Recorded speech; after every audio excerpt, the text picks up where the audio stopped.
네, 오늘의 묵상 간증 불효녀는 웁니다입니다. 저는 아프신 친정 부모님을 방문해서 돌보는 일을 몇 년째 하고 있습니다. 그러던 중 작년 4월에는 시아버님이 췌장암 말기 진단을 받으셨고 그로 인해 수차례의 항암 치료와 인공 장로 수술까지 받게 되셨습니다. 양가 부모님을 수시로 병원에 모시고 다니는 일과 청소 등의 집안일은 어느 정도 익숙해져서 크게 힘들지 않았습니다. 그러나 예전에 제가 알고 있던 부모님의 모습과는 전혀 다른 예상치 못한 모습을 맞닥뜨리게 될 때면 분노가 올라오거나 낙심이 되곤 합니다. 작년 여름에 치매 환자이신 아버지의 배회 증상이 한동안 반복되었습니다. 그때마다 저는 아버지가 밖에 나가시려 하니 빨리 와보라는 어머니의 전화를 받았습니다. 그렇게 연락을 받고 달려간 어느 날 어머니의 만류를 뿌리치고 집을 나서신 아버지를 밖에서 발견했습니다. 저는 길을 막고 서서 집에 들어가자고 아버지를 설득도 하고 애원도 했지만 아무 소용이 없었습니다. 그래서 아버지, 저도 더는 못하겠어요. 길을 잃든지 사고가 나서 돌아가시든지 아버지 마음대로 하세요 라고 소리를 지르며 주저앉아 대성통곡을 했습니다. 이 아버지는 놀라셨는지 집으로 들어오셨습니다. 하지만 며칠 후 같은 상황이 반복되자 순간 저는 제 안에 살인 충동이 일어남을 느꼈습니다.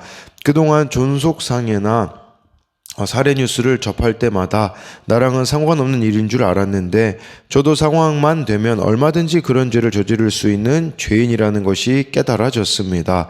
저는 아프신 부모님을 돌보며 자식된 도리를 다하고 있다고 생각했습니다. 하지만 시간이 지나면서 사랑 없는 행함은 하나님의 뜻에 합당한 행함이 아님을 알게 되었습니다. 그리고 내 방식과 내 습관대로 행함은 헛것이라는 말씀에 회개가 되었습니다. 앞으로는 몸으로 하는 행함이 부모님 공경의 본질이 아님을 알고 진정으로 부모님이 원하시는 것이 무엇인지 한 번 더 생각하고 행하겠습니다. 적용하기입니다. 아버지의 반복적인 이야기를 중간에 자르지 않고 들어드리겠습니다. 무기력하여 머리 손질을 안 하시는 어머니를 미용실에 모시고 가겠습니다. 네, 여기 나와 있듯이요. 사랑 없는 행함은 하나님의 뜻에 합당한 행함이 아니라는 거, 그리고 내 방식과 내 습관대로 행함은 헛것이라는 것을 이 묵상 간증을 통해서 우리가 배워야 합니다. 네, 오늘 말씀 제목은요. 믿음을 숨쉬게 하는 행함이라고 잡은 것은요. 26절 말씀 때문이에요.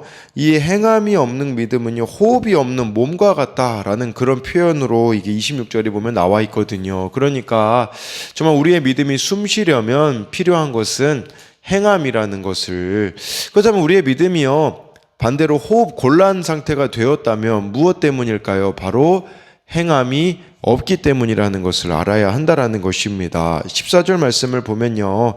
내 형제들아, 만일 사람이 믿음이 있노라 하고 행함이 없으면 무슨 유익이 있으리요? 그 믿음이 능히 자기를 구원하겠느냐라고 해서요. 어제 말씀과 오늘 말씀 당연히 이어지는 내용이죠.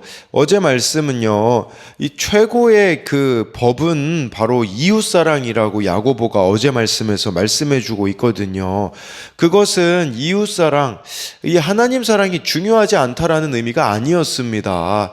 당연히 하나님 사랑과 이웃 사랑은 동전의 양면과 같아서 하나라는 의미가 있는 거죠. 마찬가지로 믿음과 행함도요, 동전의 양면입니다. 뗄래야 뗄 수가 없는 거예요. 그렇기 때문에 믿음과 행함은 당연히 하나로 분리할 수가 없는 것을 말씀해 주고 있는 것이죠. 그렇다면 야고보에게 있어서는요, 행함이 없다면 그 믿음은 처음부터 잘못된 믿음이다 라는 것을 우리들에게 말씀해 주고 있는 것이에요. 우리가요, 말씀 중에 그런 게 있어요. 주를 입으로 시인하여 구원받는다라는 그런 말씀이 있거든요. 입술로 시인하여 구원받는다. 그거 그냥 입술로 저 주님 믿습니다, 그럼 천국 간다라는 의미가 아닙니다. 그 당시에는요, 주님 예수님을 주로 시인하면요, 목숨이 걸린 일이었어요. 정말 로마 시대였기 때문에 황제가 주라고 불려지는 그 시대에 예수님을 주라고 고백한다라는 것은 생명을 거는 일이었었거든요. 근데 제가 이 이야기를 왜 드리냐? 우리가 입술로만 예수님을 믿는다라고 말하는 사람들이 이 시대에 짝퉁 그리스도인들이 너무나도 많다라는 것을 말씀을 드리는 것이에요. 그래서 그런 일이 있더라고요. 미국에서도요. 한 60% 정도는 자기가 크리스천이라고 말을 한대요. 근데 놀랍게도요. 교회 안 가는데 자기가 그리스도인이라고 말하고 교회도 안 다니고 있는데 자기가 천국 갈 거라고 착각하는 자들이 그렇게 많다라고 하더라고요. 우리도 마찬가지로 행함이 없이 이렇게 예수님을 내가 믿는다라고 말하고 있지 않은가 돌아보자라는 것입니다. 그래서 이것에 대한 적용 질문은요. 나의 신앙은 믿음과 행함이 일치하고 있습니까? 네, 15절부터 17절까지 보면요. 만일 형제나 자매가 헐벗고 일용할 양식이 없는데 너희 중에 누구든지 그에게 이르되 평안히 가라, 덥게 하라, 배부르게 하라 하며 그 몸에 쓸 것을 주지 아니하면 무슨 유익이 있으리요? 이와 같이 행함이 없는 믿음은 그 자체가 죽은 것이라. 네, 이 형제나 자매라는 것은요, 교회 지체를 말하는 거거든요.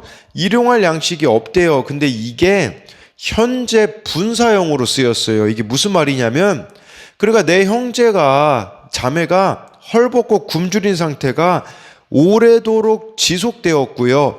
앞으로도 벗어날 가망이 안 보이는 거예요. 그러니까 당연히 교회 지체이기 때문에 오랫동안 이 모습을 봤던 거죠. 오랫동안 봤는데 문제는 뭐냐면 16절에요. 말만 하는 거예요. 야, 평안히 가. 하나님이 도와주실 거야. 하나님이 당신에게 따뜻한 옷을 주시고 배불리 먹여주시기 바랍니다. 하고서요, 그냥 기도만 해주고 떠나는 겁니다. 이 궁핍한 형편은 외면한 채 그냥 평안히 가라고만 이야기하는 거. 우리가 그리스도인들이 가장 많이 회피할 때 쓰는 말이 뭔지 아십니까? 그것은 기도할게요, 이거예요. 기도해야죠, 당연히. 그런데 정말 우리가 기도함과 동시에 이 지체의 필요를 채워주어야 하는 거, 그게 바로 참된 믿음이다라고 할 수가 있는 것입니다. 그래서 정말 우리가 내 문제에는 막 다급하게 하나님께 매달리고 주변의 도움을 요청하지만 이웃의 다급한 필요에는 이처럼 영혼 없는 말만 내뱉는 모습들이 우리들 가운데 있지 않느냐라는 것이에요. 신천지가 이단이잖아요. 신천지는요, 한 사람을 그 신천지에 끌어들이기 위해서 열몇 사람이 평균적으로 투입이 된다고 하더라고요. 우리는 어떻습니까? 정말 한 영혼을 구원하기 위하여서 얼마나 우리는 관심을 가지며 서로를 돌아보고 있느냐라는 것이겠죠. 우리가 진짜인데 어떻게 보면 너무 이렇게 무관심한 모습이 서로들에게 있지는 않는가를 돌아봐야 한다라는 것입니다. 행함이 없는 믿음은요, 자기 신념에 불과합니다. 행함이 없는 믿음 없는 행함은요, 껍데기일 뿐인 위선이고 외식이다라고 할 수가 있는 것입니다. 그래서 이것에 대한 적용 질문은요, 내 곁에 있는 힘든 지체들에게 돕는 손길을 내밀지 않고 그저 말만 하고 있지는 않습니까? 제가 또 괄호에 답만 말하고 있지는 않습니까? 이것은요, 지체들에게요, 답만 내려주는 거예요. 넌 이게 문제야, 넌 저게 문제야. 그런데 그 지체가 그런 죄로부터, 어려움으로부터 빠져나올 수 있기 위하여 나는 무엇을 할 수 있느냐라는 질문인 겁니다. 외로워하고 있는 지체라면 내가 시간을 보내줘야 되는 그런 게 필요하지 않겠습니까? 답만 말하는 것이 아니라 나는 무엇을 할 수 있을까? 이 고민까지 나아가는 것이 바로 행함이 있는 믿음이라고 할 수 있습니다. 18절에요. 어떤 사람은 말하기를 너는 믿음이 있고 나는 행함이 있으니 행함이 없는 내 믿음을 내게 보이라. 나는 행함으로 내 믿음을 내게 보이리라 하리라 라고 말씀해주고 있습니다. 이 말씀이 좀 난해 구절로 뽑혀요. 어디까지가 어떤 사람이 말하는 부분인가? 예, 그것 때문에 난해 구절이라고 하는데, 그냥 저는 이 18절 전체가 어떤 사람이 한 말로 번역을 했어요. 그렇다면 18절의 의미는 야고보를 지지하는 그런 말씀이라고 볼 수 있어요. 어떤 사람이 너는 행함 없는 믿음이 있고 나는 믿음에서 나오는 행함이 있기 때문에 너는 행함이 없으니 내 믿음을 보일 수 없지만 나는 행함이 있어서 내 믿음을 보일 수 있다라고 해서 가짜 믿음의 사람을 책망하는 그런 견해로 보는 것을 저는 이렇게 따라갑니다. 그래서 가짜 믿음을 책망하는 야고보를 지지하는 어떤 사람의 이렇게 말이라고 할 수가 있습니다. 19절에요. 내가 하나님은 한 분이신 줄 믿느냐? 잘 아는도다. 귀신들도 믿고 떠느니라 라고 말씀해 주고 있어요. 귀신 같은 믿음이 있대요. 잘못된 귀신 같은 믿음이라고 볼 수 있겠죠. 귀신이요, 하나님이 신이라는 것을 입술로도 고백하고 머리로도 알고 참인 것을 믿기까지 해요. 벌벌 떨기까지 해요. 그러나 믿지 않아요. 귀신은 하나님을 잘 알지만, 하나님의 능력을 알지만 귀신이 어떤 일을 하나요? 늘 하나님을 반대하는 일만 했다라는 겁니다. 우리도 마찬가지예요. 하나님이 어떤 분이신 줄 알아요. 그런데 내 실제 삶은요, 늘 하나님을 기쁘시게 하는 삶을 살아가지 않는 거예요. 늘 하나님을 반대하는 삶을 살아간다면 저와 여러분들이 귀신 같은 거짓 믿음을 가졌다라고 할 수가 있는 것이겠죠. 이런 삶에는요, 아무런 열매가 없어요.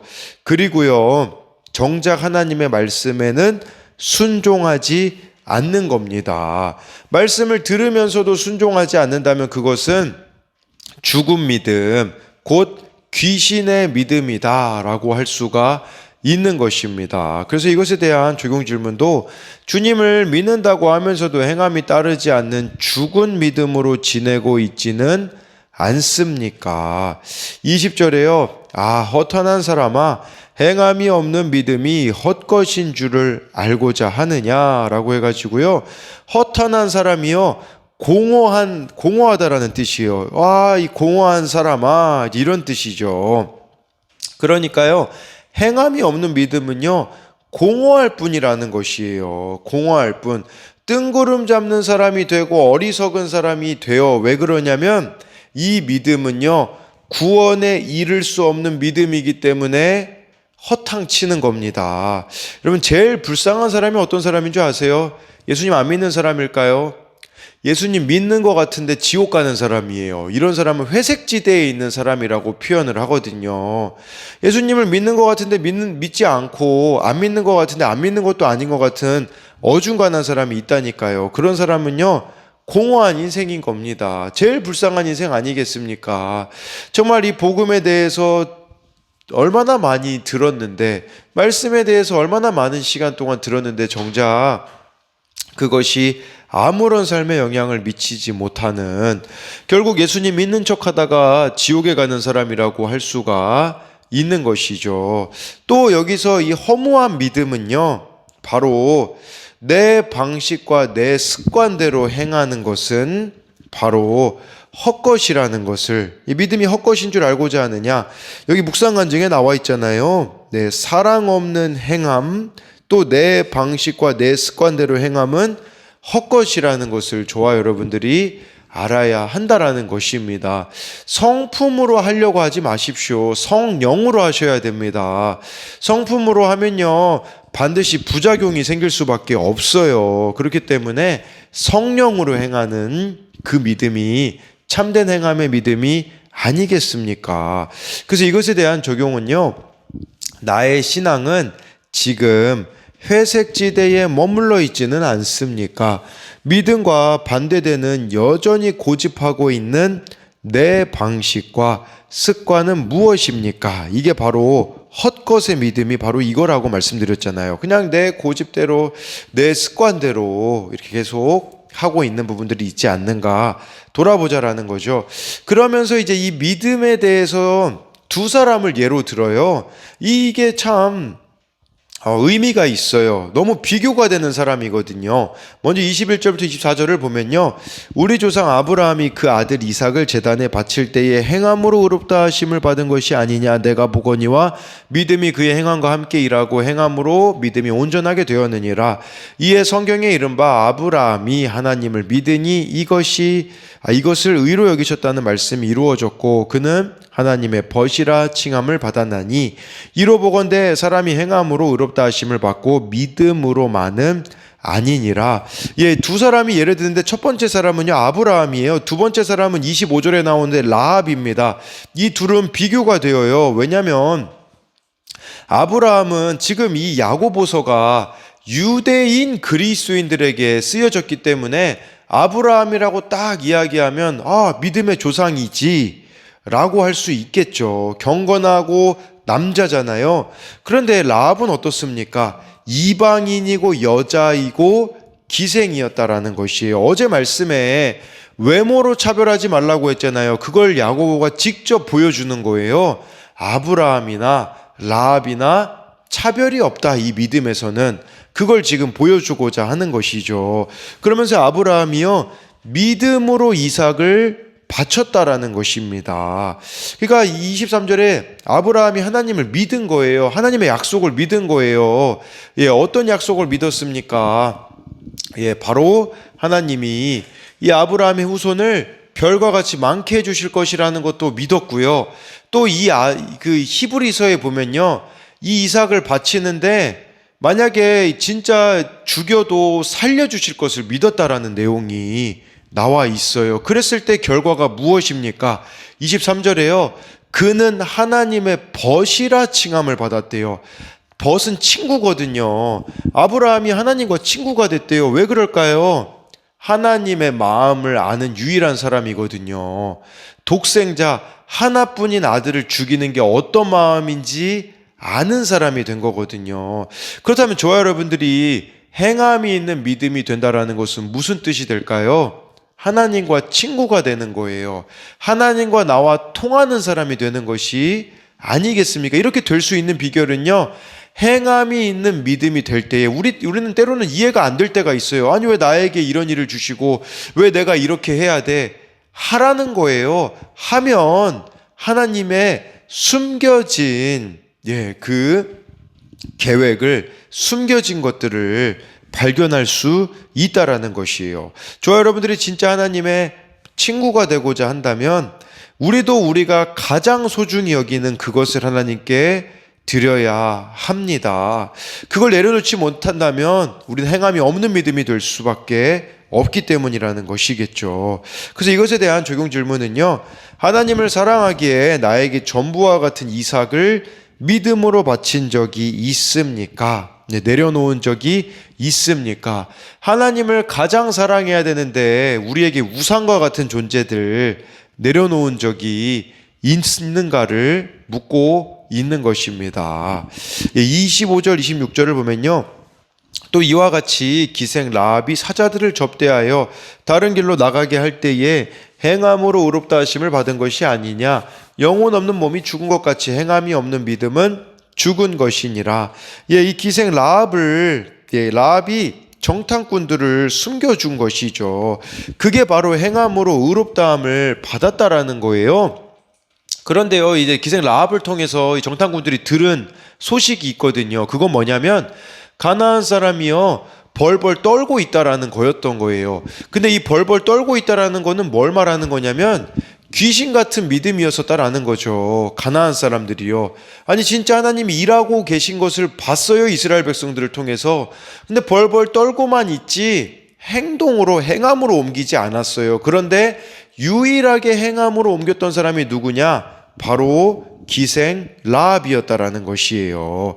그리고 이 라합, 복음에는 차별이 없음을, 믿음에는 차별이 없는 것을 우리들에게 보여주는 것이 아니겠습니까? 그리고 이 라합의 모습이 아까 우리 15절 16절에요, 그 나와 있는 모습과 대조되는 거예요. 헐벗고 굶주린 형제들에게 말만 하고 대접 안 했잖아요. 근데 기생 라합은 어떻게 했죠? 목숨 걸고 공경에 처한 사람을 접대했다라는 거예요. 이게 바로 행함이 있는 믿음임을 우리들에게 본보기로 보여주고 있는 것이겠죠. 이런 관점에서 행함이 있는 믿음은 어떤 믿음일까요? 나도 살고 다른 사람도 구원으로 인도해내는 믿음이다 라고 할 수 있어요. 그런데 이 행함이 있는 믿음의 길로 사람들이 왜 안 가는 줄 아십니까? 힘들어요. 좁은 길이기 때문이거든요. 구원으로 인도하기 때문에 여러분, 사탄이 가만히 있을까요? 얼마나 많은 방해를 하는데요. 그런데 이게 바른 길로 가기 때문에 힘든 것임을 저와 여러분들이 알아야 한다라는 것이라고 볼 수가 있습니다. 26절에요. 영혼은 여기 이 영혼이란 단어가요.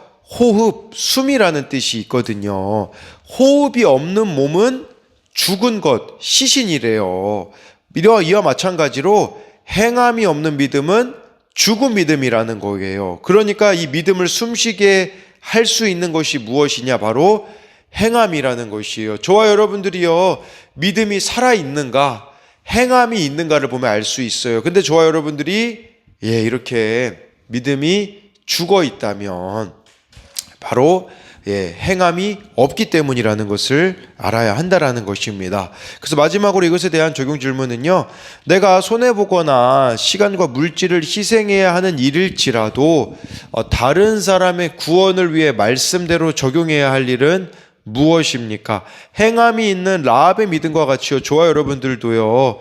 다른 사람의 구원을 위해 내가 구체적으로 이렇게 적용해야 될 것들은 무엇이 있는가를 고민함으로써 정말 믿음을 숨쉬게 하는 행함이 있는 믿음이 되기를 소망합니다.